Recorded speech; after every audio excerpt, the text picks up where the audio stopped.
분야의 마음에 의욕을 품는 것 자체가 이미 가능이다라고 말씀을 하시면서, 그러면서 아내를 버리라고 한다는 이혼 증서에 대한 이야기를 설명을 해주고 있는 내용들입니다. 그 남자들은 가는 아는 사람은 없어요.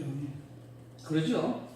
사람이란 남자는. 그러죠. 여자도 마찬가지예요. 그러죠. 멋있는 남자 만나. 그러니까 율법이라고 하는 것이 살인치 말라라고 하는 부분에서 살인만 안 하면 된다. 가르치지 말라고 해서 내가 다른 여자를 범하지만 않으면 된다. 이런 식으로 생각하는 것 자체가 율법을 변질시킨 일이다라고 이야기합니다. 그래서 그들을 향해서 거짓된 자이고 독사의 자식이라고까지 표현을 하는 거예요. 그러니까는 우리가 율법에 대한 생각을 좀 많이 바꿔야 될 필요가 있어요. 그걸 지금 예수님께서 가르쳐 주고 있는 겁니다.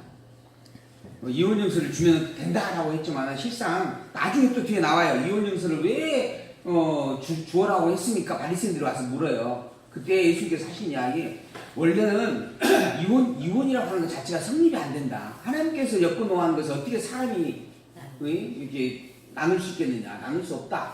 그러나 너희들이 워낙 완악해서 준 말씀이다. 이런 이야기까지 해주시는 거죠. 또 본문에 그런 내용들이 반복해서 나오니까 이혼 증서 부분은 그때 또 자세히 보도록 하고, 33절, 또 옛사람이 말한 바 헌맹세를 하지 말고 내 맹세한 것을 주께 지키라 하였다는 것을 너희가 들었으나 너희는 나는 너희에게 이르노니 도무지 맹세하지 말지니라. 그러니까 지금 바리새인과 서기관들은 계속해서 모세 율법을 보면 헌맹세를 하지 말라라고 했지 않느냐. 그러니까는 맹세하면 안 된다. 이런 식으로만 가르치는 거예요. 근데 예수님께서 원래 모세에게 그 맹세하지 말라라고 주신 말씀은 이런 뜻이다라고 이야기하는 거죠. 너희들은 도무지 맹세 자체를 하지 말라, 이런 뜻을 준 것이다. 그러니까는 뭐 하나님을 향해서는 맹세하고 또 성경을 향해서는 맹세를 하고 또 사람을 향해서는 맹세하지 말고 이런 뜻으로 구별해 준 말씀이 아니고, 너희들 원래는 도무지 맹세하지 말라는 이야기였다. 하늘로도 말라, 땅으로도 말라. 왜? 하늘은 하나님의 보좌이고 땅은 하나님의 발등상이고, 예루살렘으로도 말라, 이는 큰 임금의 성이고, 내 머리로도 말라, 이는 내가 한 톨도 쉬고 굶게 할 수 없기 때문이다. 그러니까 어떤 것에도 맹세를 하지 말라 하는 거예요. 원래 그런 뜻으로 하나님께 준 것이다. 너희들은 맹세할 존재 자체가 아니다. 오직 맹세에 대한 부분은 하나님만이, 당신께서만이 하실 수 있는 부분이다. 전능자의 절대 주권자만이 맹세한 것을 이룰 수 있는 분만이 행할 수 있는 것이다. 그러니 너희들은 옳다, 아니라 이렇게만 말을 해야 한다. 이게 하나님께서 헌맹세하지 말라고 하는 그 말씀의 뜻이었다라고 이야기를 해주는 겁니다. 이에서 지나는 것은 악으로 쫓아나는 것이다. 이제 옳다, 아니다라고 이야기하는 그 외에 성전에다가 맹세하면 된다, 하나님을 향해서 맹세하면 된다, 땅을 향해서 맹세하면 된다라고 말하는 것은, 그것은 악으로 쫓는 것이다. 악으로 난 일들이다 라고, 잘못된 것이다 라고 말씀하고 있는 것입니다. 또 눈은 눈으로 이는 이로 갚으라 하였다는 것을 너희가 들었으나 나는 너희에게 이르노니 악한 자를 대적지 말라. 누구든지 내 오른편 뺨을 치거든 왼편도 돌려대며 또 너를 송사하여 속옷을 가지고자 하는 자에게 그것까지도 가지게 하며 또 누구든지 너로 억지로 오리를 가게 하거든 그 사람과 심리를 동행하고 내게 구하는 자에게 주며 내게 꾸고자 하는 자에게 거절하지 말라. 눈은 눈으로 이는 이로 갚으라 하는 말씀이 있다라고 하는 거예요. 그렇게 지금 모세 율법을 통하여서 너희 바리새인과 서기관들이 너희들이 그렇게 가르치고 있는데, 그러나 사실 그 말은 오리를 가고자 하면 심리를 가라 하는 이야기고, 오른편 뺨을 치고자 한다면 왼쪽 뺨도 돌려대라 하는 말이고, 속옷을 송사하고자 하는 자가 있다면 오히려 겉옷까지 내어주라고 하는 말씀이다. 이런 이야기예요. 그게 바로 하나님께서 모세에게 준 말씀의 참 뜻이었다라고 하는 겁니다. 너에게 구하는 자에게 절대 거절치 말고 꾸고자 하는 자에게, 구하는 자에게 다 내어주고 꾸고자 하는 자에게 절대 거절치 말라라고 하는 것이죠. 근데 사실 이건 인간으로서는 불가능한 일입니다. 인간으로서는 있을 수 없는 일이에요. 근데 이러한 일들을 너희들이 행할 말씀을 주었다라고 하는 겁니다. 이러한 말씀을 준 배경이 뭔가? 너희들이 지금 선민이라고 하는 한 울타리 안에 있는 자들이기 때문이다라고 하는 거예요. 선민과 이 밖에 있는 이방인, 선민 밖에는 이방인은 열방은 철저히 구별되어야 되는 자들입니다. 그리고 하나님께서 지금 이러한 말씀을 하고 있는 모세의 율법은 선민에게 준 율법이에요. 그 선민이란 하나님이 주인인 자예요. 하나님이 주인된 하나님의 백성, 하나님의 종된 자들을 가리키는 겁니다. 그러니까 그 주인이 하나님이기 때문에 너희들끼리는 서로 형제로서의 예의를 갖추라라고 하는 거예요. 형제로 우대하라라고 하는 겁니다. 너희와 한 몸, 너와 같은 몸으로 여겨라라고 하는 거예요. 너의 몸이 힘들고 어려운데, 너의 왼팔이 힘들고 어려운데 오른팔이 모른 체 할 수 있느냐? 그럴 수 없지 않느냐? 하는 이야기입니다. 그런 의미에서 살인치 말라, 가늠치 말라, 그 다음에 뭐죠? 방금 본문에 이는 이, 눈은 눈으로 갚으라, 이런 이야기를 했다라고 하는 거예요. 이거는 그렇게 행하라는 말이 아니고, 그럴 수밖에 없고, 그래서는 안 돼. 그러한 일을 행할 수 없는 존재임을 너희들이 항상 기억하고, 왜 그렇게 행할 수 없는가? 바로 우리가 하나님의 백성이기 때문이다. 오직 하나님만이 우리의 주인이기 때문이다. 라고 하는 것을 기억하고 잊지 말라. 더불어, 이러한 모든 율법을 온전히 이룰 자가 너희들이 아니고, 너희 하나님께서 보낸 그리스도로 말미암아 이루어질 일이다라고 하는 것을 알게 하려고 행하는 것이다. 너희들로서는 이게 이 율법의 조항을 지금 바리새인과 서기관들은 율법의 조항을 그대로 지금 적용을 하고 있는 자들입니다. 그러나 이건 그럴 수 없는 것이다. 불가능한 일이다. 오직 이것을 행할 수 있는 것은 그리스도밖에 없다. 그러니 너희들은 오직 너희들의 이 죄의 덩어리라고 하는 것을 기억하고, 그러한 모든 것들을 살인치 않고 가늠치 않고 너희들을 품어줄 수 있는 존재가 그리스도밖에 없다라고 하는 것을 항상 잊지 말고 기억하라. 그러한 말의 의미인 것을 새기고 또 새겨라 하는 겁니다. 그걸 위해서 하나님께서 주셨다라고 하는 겁니다. 그러한 말씀으로 보내주는 말씀인 것을 이야기를 해주고 있는 내용입니다. 그래서 절대 내게 구하는 자에게 주고 꾸이는 자에게 거절치 말라라고 하는 겁니다. 또 내 이웃을 사랑하고 내 원수를 미워하라 하였다는 것을 너희가 들었으나 나는 너희에게 이르노니 너희 원수를 사랑하며 너희를 핍박한 자를 위하여 기도하라. 이같이 한즉 하늘에 계신 너희 아버지의 아들이 된다라고 하는 겁니다. 이 원수라고 하는 것도 이방인을 가리키는 게 아니에요. 형제들, 선민 안에서 지금 서로 불협화음을 나타내고 있는 존재를 가리키는 겁니다. 그런 존재를 향해서 이웃을 사랑하고 원수를 미워하라 라고 그렇게 가르침을 너희들이 받았었는데, 그러나 오히려 그 원수까지라도 위하여 기도하라 라는 말씀이었다. 절대 그 누구와 원수 맺지 말라라는 말씀이었다. 그러나 인간으로서 또한 그것이 불가능한 일이다. 그 일을 행할 수 있는 자는 오직 그리스도밖에 없다. 그러니 너희들이 인간으로서 불가능함을 되새겨보면서 우리에게 보내줄 그리스도를 악망하고 바라보고 의지하고 살라고 주신 말씀이 바로 모세에게 준 율법이었다라는 이야기입니다. 그렇게 지금 예수님께서 해석을 해주고 있는 거예요.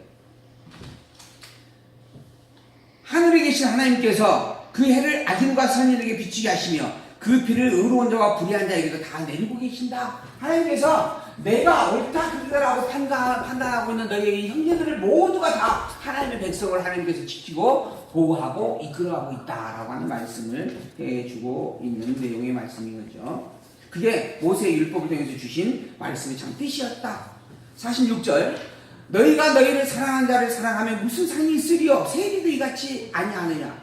너희가 너희 형제에게만 문화하면 남보다 더하는 것이 무엇이냐? 이방인들도 이같이 아니하느냐? 그러므로 하늘에 계신 너희 아버지의 온전하심과 같이 너희도 온전하라. 너희가 세리라고 하는 존재, 그리고 이게 세리라고 하는 존재는 여기서 죄인을 이야기하는 겁니다. 그 당시 유대인들 자체가 세리 그러면은 죄인으로 그렇게 판단을 하고 여겼습니다. 그러한 부분에서 지금 죄인을 칭하면서 세리로 비유를 하고 있는 겁니다. 너희가 사랑하는 자만 사랑하면 무슨 상이 있느냐? 그런 죄 덩어리인 존재도 자기를 사랑하는 자를 사랑하는 삶을 사는 것은 누구나 다 행하고 있는 일들이다 라고 하는 것이죠. 그러니 너희들은 하늘에 계신 너희 아버지 온전하심과 같이 너희도 온전하라. 아까 이야기했죠. 하늘에 계신 하나님께서는 의인뿐만 아니라 악인에게도 해를 비치게 하시고 또 의인뿐만 아니라 불의한 자에게도 비를 내려주시는 분이시다. 그러한 것처럼 너희도 하나님 안에서 온전하게 행하라 라고 당부하고 있는 그런 말씀입니다. 이게 모세의 율법의 참 뜻이었다라고 하는 것이죠. 그래서 이제 나중에 예수님께서 다시 한번 모세 율법에 대한 이야기를 하시면서 너희 11조에 대한 이야기를 가지고 이야기를 하시는 겁니다. 11조에 대해서 너희들의 회개와 뭐죠? 근처의 11조는 들이되 그 율법에 더 중요한 의와 인과 신은 버렸다. 율법에 더 중요한이라고 하는 표현을 써요. 이 말의 의미는 모세 율법에 11조가 있는데 사실은 11조가 모세 율법의 본질이 아니라는 겁니다. 모세 율법의 본질은 의와 인과 신이라고 하는 거예요. 곧 하나님께서 보내주실 그리스도 그리고 영원하신 하나님이 그 율법의 본질이다라고 하는 겁니다. 그런데 바리새인과 서기관들은 그 본질, 그 그리스도와 여호와 하나님을 잊어버리고 그리고 형태적인 것만 가지고 살고 있었다라고 하는 거예요. 그래서 11조를 했느냐 안 했느냐, 너희들이 11조 빼먹었거든, 또 11조를 제대로 못했거든, 그거 다 계산해가지고 합당하게 정확하게 하나님께 다 바쳐야 된다, 이렇게 강조만 하고 있다라고 하는 거죠. 이것은 오히려 하나님의 본질된 말씀을 변질시킨 일이다. 더 중요한 것을 잊어버리고 행하는 것이다 라고 하는 그런 말씀을 이제 또 반복해서 가르쳐 주게 되어지는 겁니다. 이처럼 모세 율법과 선지자들의 가르치는 말씀을, 모세 율법과 선지자들의 가르치는 말씀을 반복해서 다시 분명하게 바로 잡아주고 해석을 해주고 있는 그러한 예수님의 모습을 증거해 줍니다. 왜 그러는가? 바로 내가 선지자다라고 하면서 보여주기 위한 겁니다. 내가 선지자로서 온 하나님이 보낸 참 그리스도라고 하는 것을 확인해 주기 위해서 그러한 말씀을 직접 선지자의 행한 말씀을 반복해서 가르쳐주고 모세 율법을 다시 정확하게 풀어서 가르쳐주고 있는 것이다 라고 하는 겁니다. 이어서 이제 6장에서는 행위에 대한 가르침의 말씀이 기록이 되어집니다. 직접 행해야 될 자세에 대한 가르침을 예수님께서 이제 이야기를 해주는 것이죠.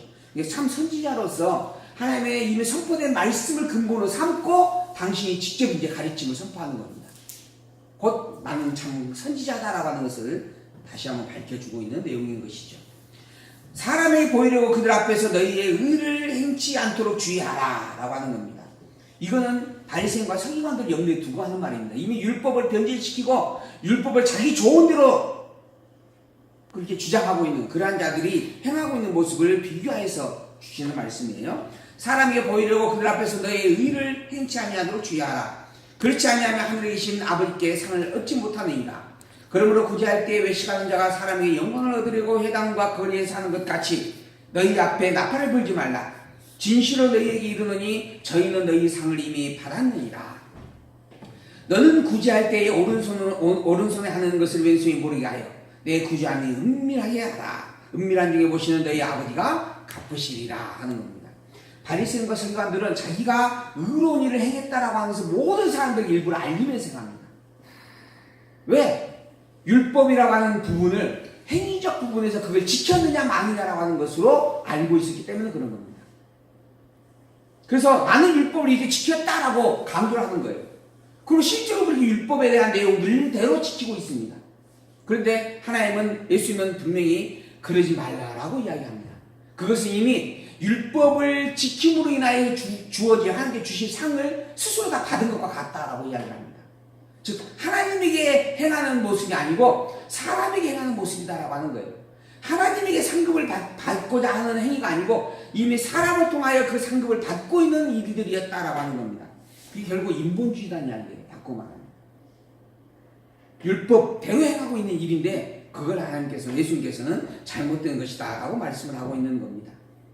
그럼 어떻게 해야 되는가? 너희 구제할 때 오른손으로 하는 것을 왼손이 모르게 하라 하고 이야기를 합니다.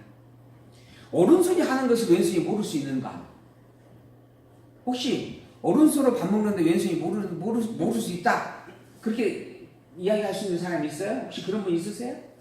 있는 사람이 절대 불가능합니다. 그는 정말 정신이 절반이 나간 사람이 할 수 있는 이야기죠. 오른손이 하는 일을 왼손이 모를 수가 없어요. 왜? 한 몸으로 이미 있는 상태니까. 근데 이제 이 말을 가지고 봐라, 자기조차도 모를 정도로 은밀하게 구제를 해야 된다, 이런 식으로 이야기를 하죠. 근데 사실 이 본문은 그럴 수 없다라는 이야기예요. 율법의 본질이 그걸 지키느냐 마느냐에 있지 않다라고 하는 이야기를 하고 있는 겁니다. 바리새인과 서기관들은 그것을 지켰다라고 이야기를 하면서 나는 율법에 취해. 그래서 그 어떤 젊은 사람이 나에게 예수님을 찾아오죠. 그래서 어떻게 하면은 내가 구원을 얻을 수 있습니까? 라고 물어요. 그러자 영생을 얻을 수 있습니까? 물으니까 예수님께서 모세 율법을 이야기합니다. 살인치 말라, 아니 계명을 지키고 오너라. 내가 그 계명 다 지켰습니다. 어떤 계명입니까? 살인치 말라, 간음치 말라, 도둑질하지 말라. 지금은 하고 있는 이야기, 요 이야기를 다 다시 해줍니다. 그러자 걔가 그 친구가 나 그거 다 지켰어요 하고 이야기하잖아요. 그만큼 나름대로는 율법을 다 율법대로 지킨 겁니다. 그때 예수님께서 뭐라 그래요? 다 지켰다고 한다면 그러면은 너의 재산 다 팔아서 다 나눠주고 나를 쫓아오너라 하고 이야기를 하죠. 그게 진짜 지킨 것이다. 율법을 지킨 것이라는 겁니다. 그 모든 재산들 다 팔아주고 다 팔고 정말 이웃을 사랑을 했다라고 우리가 말한다. 이웃을 사랑하는 율법을 지켰다라고 한다면 그러면은 너의 재산을 다 팔아서 나눠줘야 된다. 그리고 예수님을 쫓아오는 것이다. 이게 진정으로 이웃을 사랑하는 일이다. 살인치 말라, 간음치 말라. 이 역시 너의 재산 다 너의 가지고 있는 거 다 나눠주고 베풀고 모든 것을 버리고 포기하고 누굴 쫓으라? 예수를 쫓으라는 말이다. 이렇게 가르쳐주는 거예요. 근데 우리는 살인하면 안 돼, 간음하면 안 돼, 도둑질하면 안 돼. 요거에만 심취되어 있어요. 이건 윤리도덕법입니다. 사회규범이에요. 모세의 율법으로 주신 하나님의 말씀이 아니라는 겁니다. 예수님께서 분명히 그렇게 이야기를 하고 계시는 거예요. 이런 내용들이 지금 이 본문에만 있는 게 아니고 마태복음에 계속해서 반복해서 설명이 되어집니다. 그러니까 조금 지나면 또 한 번 확인이 될 거예요. 일단 어쨌든 너희 구제하는 것 왼손이 하는 거 오른손이 모르도록 그렇게 행하는 것이 진정 참 구제다라고 하는 말씀을 해주고 있습니다. 6장 1절 사람이 보이려고 그들 앞에서 의를 행하는 것 그러지 아니하도 주의하라 하는 말씀 아까 있었고 또 너희가 기도할 때 외치는 자와 같이 되지 말라. 저희가 사람에게 보이려고 이게 계속 사람에게 보이려고 한다라는 말씀이 함께하고 있는 거죠. 저희가 사람에게 보이려고 회당과 큰 거리에 그 어귀에 서서 기도하기를 좋아하느니라. 내가 진실로 너희에게 이르노니 저희는 자기 상을 이미 받았느니라. 너는 기도할 때 내 골방에 들어가 문을 닫고 은밀한 중에 계신 내 아버지께 기도하라. 아까 앞에서 행한 이야기하고 같은 맥락입니다. 기도라고 하는 것은 하나님과 나와의 소통의 관계예요. 하나님을 향하여서 행하는 것이 기도예요. 참 기도입니다. 사람이 보이려고 행하는 기도는 하나님과 아무 상관없는 기도인 것이죠. 그러니 골방에 들어가서 문을 닫고 은밀한 중에 계신 내 아버지께 기도하라. 은밀한 중에 보시는 내 아버지께서 다 갚아주실 것이다. 그러면 구체적으로 어떻게 기도하면 되는가? 라고 하는 것까지 가르쳐줘요. 그러므로 너희는 이렇게 기도하라. 하늘에 계신 우리 아버지여 이름이 거룩히 여김을 받으시오며 나라의 임하옵시며 뜻이 하늘에서 이룬 것 같이 땅에서도 이루어지이다. 이렇게 기도하라 하면서 이 기도할 내용들까지 하나님께서 분명하게 가르쳐 주게 되어집니다. 기도란 어떠한 것인가 라고 하는 거 우리가 분명히 알 수 있는 겁니다. 우리가 항상 주기도문으로 묵상하고 있는 내용입니다. 하늘에 계신 우리 아버지여 먼저 기도를 누구에게 하는가라고 하는 것입니다. 사람을 향하여서 사람에게 보이려고 하는 게 기도가 아니다. 진정으로 하나님을 향하여서 하나님과 소통하는 것이다. 그래서 하늘에 계신 그 아버지를 향하여 기도하는 것이 참 기도이다 라고 하는 겁니다. 그 다음에 그 이름이 거룩히 여김을 받으십시오 라고 하는 게 첫 번째 기도할 내용입니다. 기도의 대상, 기도할 자, 그리고 그 기도할 자가 하나님을 향해서 기도를 해야 될 첫 번째 내용이 뭐냐면 그 이름이 거룩히 여김을 받으시옵소서라고 하는 겁니다. 이 말이 무슨 말인가? 우리가 구약성경을 아까 아침에 첫 번째 요약을 해보았지만 구약성경의 결론이 뭐냐면 하나님의 그 거룩한 이름을 찬양하는 겁니다. 그걸 한마디로 표현하면 할렐루야 그랬죠. 할렐루야. 그래서 할렐루야 아멘 그렇습니다. 이 할렐루야 아멘 하나님의 거룩한 이름을 찬양한다라고 할 때 이 거룩한 이름이 뭔가라고 하는 거예요. 뭐예요? 여호와예요. 그래서 그 여호와 그 거룩한 이름 그 여호와를 찬양하라라고 하는 말씀이에요. 지금 이 본문에 있는 말씀. 이름이 거룩히 여김을 받으십시오라고 하는 말은 하나님 당신의 이름이 여호와이신데 그 여호와의 이름을 찬양합니다라는 거예요. 그러면 어떻게 여호와 이름을 찬양하는 것이 거룩히 여김을 받게 되는 일인가? 우리가 풀어내는 거예요. 여호와라는 이름을 거룩한 이름으로 우리가 경배하는 것은 구체적으로 보면 당신은 전능자이십니다. 당신은 신실자이십니다. 당신은 주권자이십니다. 당신은 영원한 분이십니다. 당신은 자비로우신 분이십니다. 라고 찬양하는 거예요. 이게 여호와라고 하는 그 이름을 찬양하는 찬양의 고백입니다. 그래서 그 이름이 거룩히 여김을 받으십시오 라고 하는 말은 전능자로 찬양을 드립니다. 신실자로 찬양을 드립니다. 주권자로 내가 인정을 합니다. 당신만이 영원한 존재임을 내가 믿습니다 라고 고백하는 그 일을 표현하는 거죠. 그렇게 고백하는 그것이 바로 하나님의 거룩한 이름을 찬양하는 찬양입니다. 우리가 어떻게 하면 하나님을 찬양하고 어떻게 하는 것이 하나님을 찬양하는 일인가 가서 질문하는 분들이 계셔요. 온전히 전능자로 인정하면 됩니다. 그게 하나님 찬양이에요. 하나님을 주권자로 인정하면 되는 거예요. 하나님은 전능자, 모든 만물을 창조하신 창조주로 인정하는 거죠. 주권자란 내 삶의 주인으로 인정하는 겁니다. 나뿐만 아니라 모든 다른 이들의 삶의 주인 되심을 인정하는 거죠. 그럼 그렇게 인정하고 사는 게 하나님을 내가 찬양하고 사는 삶인 거예요. 여호와의 그 이름, 거룩한 이름을 거룩하게 찬양하고 있는 일이 되는 거죠. 입으로 여호와의 이름 거룩한 그 이름이 거룩하게 여김을 거룩히 여김을 찬양 받으시오며 라고 외치지 않아도 하나님 당신은 전능자입니다. 하나님 당신만이 주권자입니다. 라고 고백하고 산다면 이미 그 거룩한 이름을 찬양하는 삶을 살고 있는 일이다 라고 하는 거예요. 그게 하나님 찬양의 삶입니다. 그런데 우리는 내가 조금만 노력하면 뭔 일을 이룰 것 같아. 내가 조금만 잘 관리해주면 내 자식이 전남대 갈 것 같은데 조금만 잘 다스려주면 서울대를 보낼 수 있을 것 같아. 그래서 열심히 또 단둘이하고 그러잖아요. 우리는 그렇게 생각을 너무 쉽게 합니다. 누가 주인이에요? 내가 주인이 되어져 사는 거예요. 내가 주인. 이미 여호와의 입으로는 그 이름이 거룩히 여김을 받으시옵소서라고 이야기를 하고 있는데 실상 내용은 삶은 자기가 주인이 되어져서 살고 있는 모습이다라고 하는 거죠. 이걸 잘못됐다라고 이야기를 하는 겁니다. 우리가 온전히 그래서 이 잘못된 것들을 바로 세워나가고 확인해가는 그러한 말씀을 통한 되새김이 너무 중요하다라고 이야기 드릴 수밖에 없는 것이죠.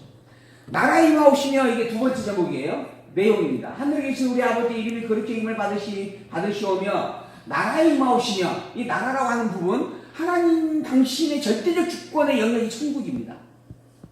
그 천국이라고 하는 그 나라가 당연히 하나님의 나라로서 하나님이 지금 다스리고 존재하고 계시는 거예요. 그러한 것처럼 이 땅도 이미 하나님께서 창조하셨고 주관하고 계시는 일이에요. 근데 그걸 인생들이 인정을 안고 살아요. 그래서 그리스도를 보내셨어요. 내가 그리스도를 보내기까지 하여 너로 하여금 이 땅의 주인이 나임을 내가 창조주임을 너희에게 보여준다라고 이야기하는 거죠. 그런데도 그 그리스도를 십자가에 못 박아 죽여버립니다. 그렇게 인생이 하나님과 배격되어져 살아가고 있는 존재가 되어져 버린 것이죠. 그러나 그럴지라도 인생이 인정을 하든 인정하지 아니하든 이 세상의 창조주는 하나님이십니다. 그걸 고백하는 거예요. 하나님의 그 나라가 천국에서 당연히 여겨지는 것처럼 이 땅에서도 당연히 여겨져야 합당합니다. 나는 그걸 믿습니다. 이 땅이 지상 천국이 되기를 원합니다라는 이야기가 아니에요. 나는 천국을 다스리는 하나님의 이 지상세계도 역시 다스리고 있는 주인님을 믿습니다라고 하는 그런 의미의 고백을 담고 여호와의 그 거룩하신 이름을 찬양을 드리고 있다라고 하는 겁니다. 그래서 뜻이 하늘에서 이룬 것 같이 땅에서도 이루어집니다라고 고백을 하고 있는 거예요. 그리고 난 다음에 이제 구체적으로 우리에게 대하여서 적용할 내용들입니다. 오늘날 우리에게 일용할 양식을 주옵시고 인간이라고 하는 존재예요. 육체를 덧입고 있어요. 피조세계로서 이 땅에 살아가는 때에 필요한 일들이 있습니다. 그것 때문에 아직 온전히 여호와 하나님을 찬양을 못하고 있는 것이에요. 하늘에 계신 그 아버지인데도 불구하고 이 땅에 사는 동안에는 또 넘어지고 쓰러지고 무너지기도 하고 유혹을 당하기도 하는 그런 존재라고 하는 것이죠. 그런 우리에게 하나님께서 일용할 양식으로 함께하여 주십시오라고 하는 겁니다. 매 순간 나와 함께하여서 나로 하여금 그런 세상의 사람이 되지 아니하고 천국을 바라보는 사람이 되도록 인도해 주십시오라고 하는 겁니다. 여기서 이 일용할 양식은 먹고 마시는 떡이 아니에요.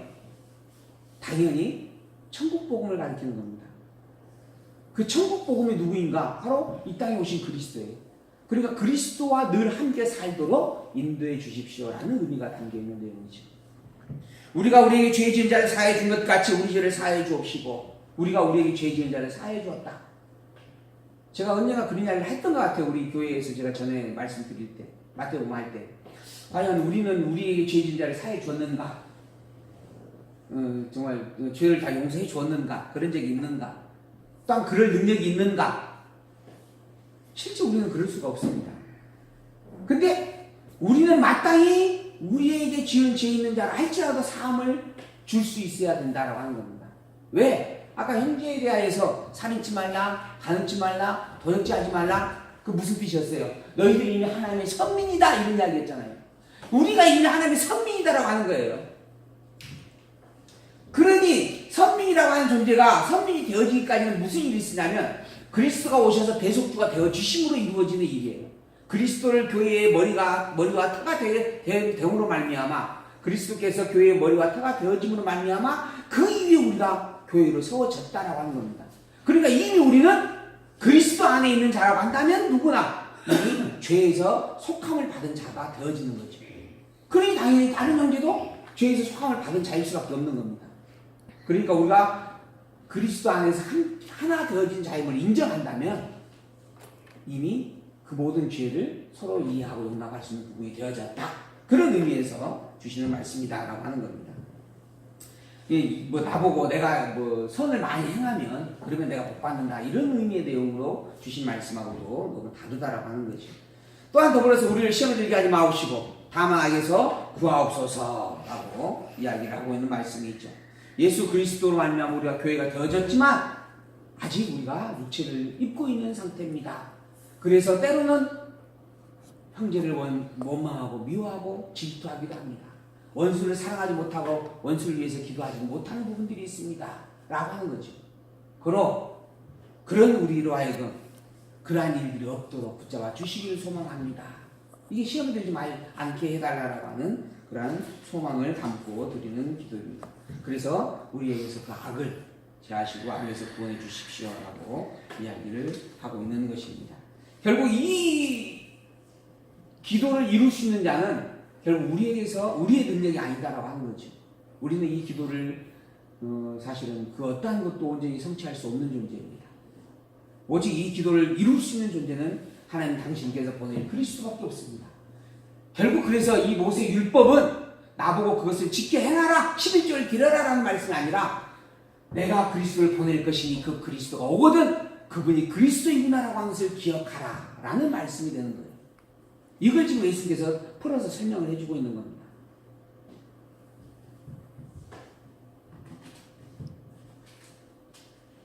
그리고 난 다음에 이어서 나라와 권세와 영광이 아버지께 영원히 싸움나이다. 사실 이 본문은 누가복음에는 기록이 없습니다.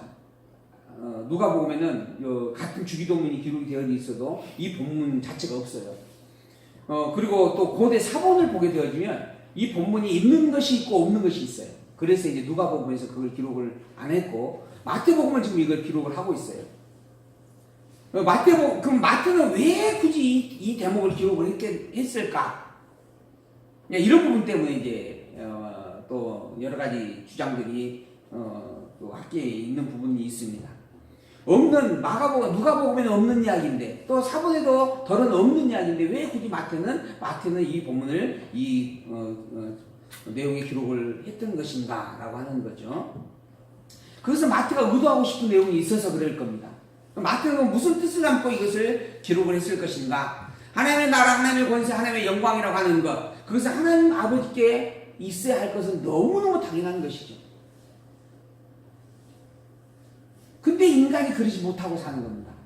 하나님의 백성들인데도 불구하고 그것을 깨달아 알지 못하고 살아가고 있는 것이죠. 왜 그랬는가? 먼저는 지도자가 잘못되었기 때문입니다. 그 당시에 유태인들의 지도자는 바리새인이었고 사두개인이었고 서기관들이었습니다. 그들이 종교적 지도자로서 그 유대 백성들 모두를 다 관장을 하고 또 하나님의 말씀을 사실은 그들만 볼 수가 있었어요.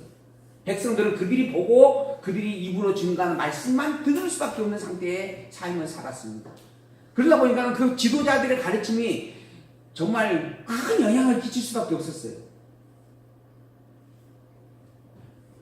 근데 그 지도자들이 다 잘못되게 가르치고 있었습니다. 나중에 이야기하죠. 소경을 인도하는 것이었다.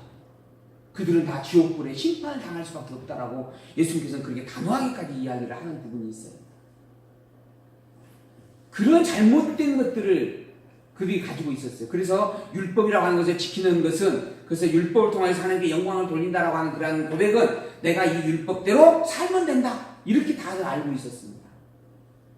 율법대로 살면은 내가 이미 하나님의 백성이고 천국을 얻는 것과 같다라고 생각을 했다라고 하는 겁니다. 근데 하나님께서 모세의 율법을 준 것은 너희들은 죄 덩어리다. 오직 그 죄를 대속할 자는 누구뿐이다? 그리스도뿐이다. 이걸 말했다라고 하는 거예요. 그러니까 백성들이 율법을 통하여서 그리스도를 앙망하고 그리스도를 의지하고 살아가야 할 것인데 그리스도가 없어요. 내가 율법 이거 지키면 되고 이거 못 지키니까 벌 받는다. 이 생각만 가지고 사는 겁니다. 그게 너무 잘못된 거예요.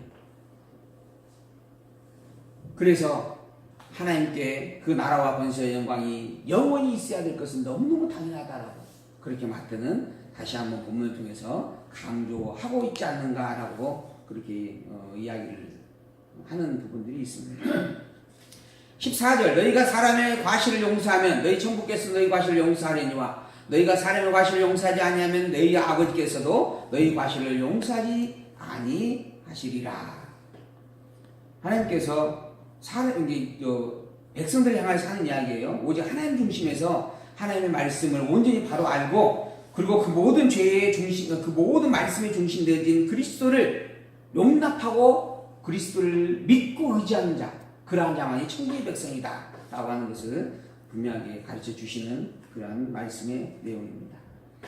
16절에서 18절 금식할 때에 대한 이야기입니다. 금식에 대하여서 올바른 자세, 금식이란 무엇인가? 유다 백성들은 금식이란 무엇인가라고 물으면 밥을 굶고 하나님께 매달려 기도하는 것 이렇게 이야기를 합니다. 왜 그렇게 이야기를 하냐면 바리새인과 서기관들이 그렇게 가르쳤기 때문에 그래요. 선생들이 그렇게 가르쳤기 때문에 그런 겁니다. 근데 그게 과연 옳은 것인가 잘못된 것인가? 예수님께서 이제 그걸 설명을 해주는 거예요. 예수님께서 뭘 하시는가 봅시다. 금식할 때 너희는 외식하는 자들과 같이 슬픈 기색을 내지 말라. 저희는 금식하는 것을 사람에게 보이려고 얼굴을 흉하게 하느니라. 내가 진실로 너희에게 이르노니 저희는 자기 상을 이미 받았느니라. 너는 금식할 때 머리에 기름을 바르고 얼굴을 씻으라. 이는 금식하는 자로 사람에게 보이지 않고 오직 은밀한 중에 계신 내 아버지께 보이게 하려 함이라. 은밀한 중에